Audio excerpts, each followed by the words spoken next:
आनंदामध्ये आणि उत्साहामध्ये भगवान शंकर आपले पूर्ण शिवगणांनासह घेऊन ही वरात मोठ्या आनंदामध्ये नाचत गात हिमालय पर्वतावरती येऊन थांबलेली आहे। ब्रह्मदेवाने मुहूर्त निश्चित केला आणि स्वतः त्या ठिकाणी ब्रह्मदेव ब्राह्मणाच्या रूपामध्ये सर्व विधी हिमालयाला सांगतात। भोग पेटवलेला आहे, अंतरपट त्या ठिकाणी धरलेला आहे। एका बाजूला नवरदेवाच्या वेशामध्ये भगवान भोलेनाथ आहेत, एका बाजूला नवरीच्या वेशामध्ये जगदंबा माता उभी आहे, मध्ये अंतरपट धरलेला आहे आणि ब्रह्मदेव मुखातून वेद मंत्राचा उच्चार करतात आणि तितकीच मोठी देवता या विवाहाचे साक्षीदार होतात। त्याच पद्धतीने आज आपल्या अंबाई नगरीमध्ये आपल्या सर्वांचं आराध्य दैवत भगवान वडेश्वर, या वडेश्वराचा विवाह सोहळा आपल्या आनंदासाठी, आपल्या मुक्तीसाठी, आपल्या कल्याणासाठी प्रतिकात्मक स्वरूपाने या ठिकाणी आपल्याला साजरा करायचा आहे। भगवान भोलेनाथ आणि माता पार्वतीच्या वेशामध्ये या ठिकाणी उपस्थित आहेत। आता कार्यकर्ते मंडळींना विनंती आहे, पूर्व पश्चिम माता पार्वती आणि भगवान शिवजी यांना उभं करावं, मध्ये अंतरपट धरण्यात यावं, सर्वांना अक्षदा या ठिकाणी वाटाव्या आणि आमचे सर्व वारकरी मंडळी सुंदर या ठिकाणी मंगलाष्टक म्हणते, त्यामध्ये भगवान शिवजींचा विवाह सोहळा आपण या ठिकाणी पार पाडणार आहोत। पूर्व पश्चिम उभं करा, मध्ये अंतरपट धरा।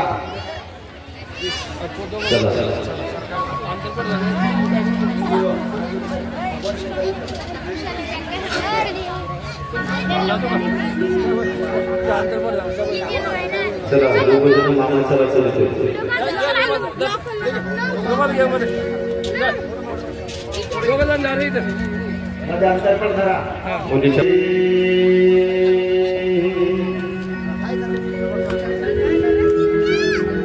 वक्रतुंड महाकाय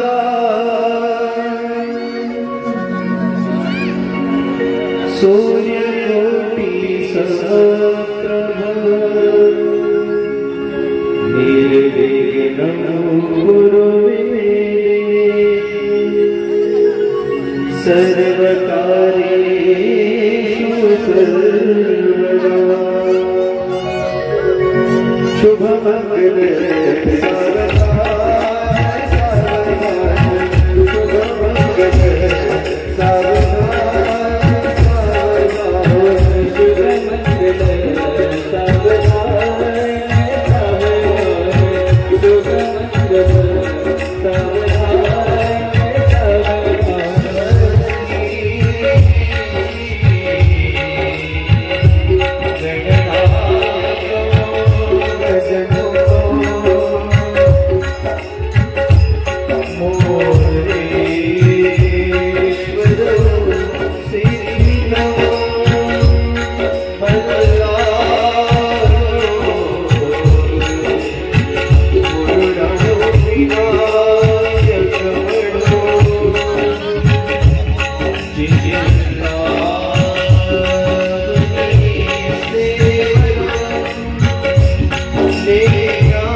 भगवान शंकर आणि माता पार्वतीचा विवाह सोहळा हिमालय पर्वतावरती संपन्न झाला।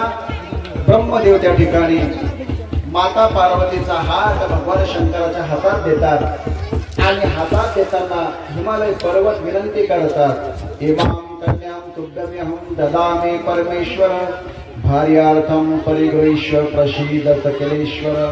हे सकल ईश्वर असणारे प्रभू, माझ्या कन्येचा आपण स्वीकार करावा। आणि पाणी गरम झालं, भगवान शंकराने माता पार्वतीचा स्वीकार केला। सप्तपदी होतात, सप्तपदी झाल्याच्या नंतर हा विवाह सोहळा कैलास पर्वतावरती संपन्न होतो। असाच विवाह सोहळा या ठिकाणी आपल्या अंबाईनगरीमध्ये आपल्या सर्व श्रोत्यांच्या पुण्याईने हा विवाह सोहळा या ठिकाणी आपल्याला आनंद घेण्याची संधी प्राप्त झालेली आहे। आता भगवान शंकर आणि माता पार्वतीचा विवाह सोहळा संपन्न झालेला आहे। इथं माता पार्वती भगवान शंकर विराजमान झालेले आहे। आणि पूर्वी पुराण काळामध्ये पद्धत होती, लग्न लागल्याच्या नंतर नाचण्याची पद्धत होती। आता ही पद्धत लग्नाच्या अगोदर निर्माण झाली। लग्न लागण्याच्या अगोदर नाचून मोकळे होतात। पूर्वी लग्न सोहळा संपन्न झाला की मन देवता नृत्य करायचे। आपण वारकरी आहोत, भगवान शंकराचा विवाह सोहळा संपन्न झालेला आहे। आता या विवाह सोहळ्याचा आनंद आपल्या सर्वांना घ्यायचा आहे, म्हणून सर्वांना हात जोडून विनंती आहे, सर्व पुरुष मंडळी माता मावल्या आपापल्या जागेवरती उभा राहतील आणि भगवान वडेश्वराच्या विवाह सोहळ्याचा आनंद या आपल्या अंबाईनगरीमध्ये झालेला आहे तो आपल्याला या मंडपामध्ये अनुभव घ्यायचा आहे। या ठिकाणी शिव पार्वती यांच्या विवाहाची चेहऱ्याची आजी आमच्याकडे सुरू आहे।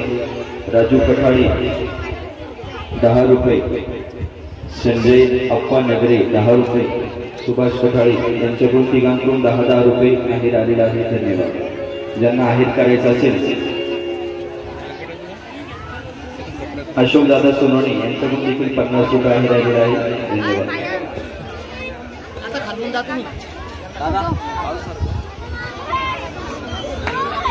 संतोष वडगावकर यांच्याकडून देखील 50 रुपये,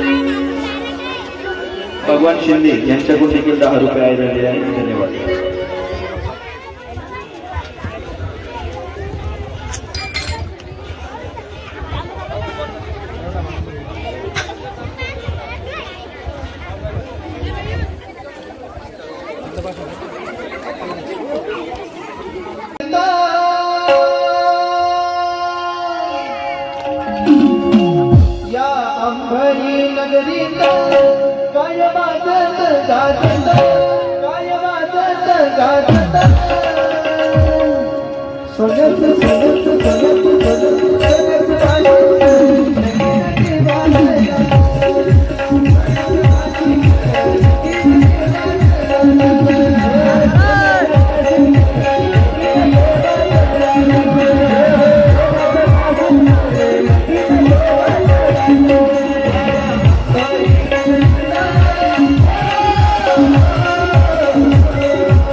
काय मृदंग किती हर्षान वाजता, किती हर्षान वाजता.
अशा पद्धतीने आजच्या कथा सत्रामध्ये भगवान वडेश्वराचा विवाह सोहळा आपण संपन्न केला.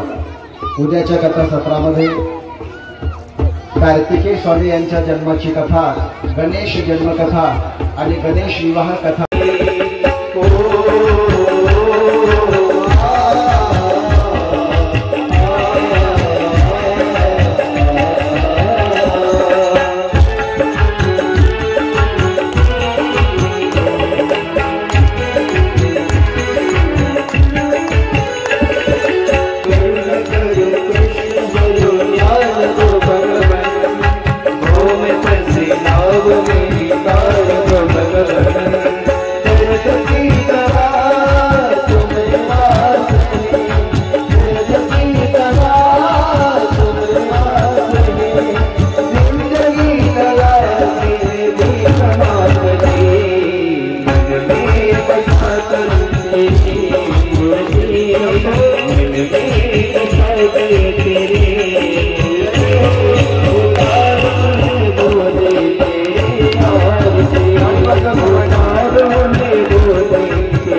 Baba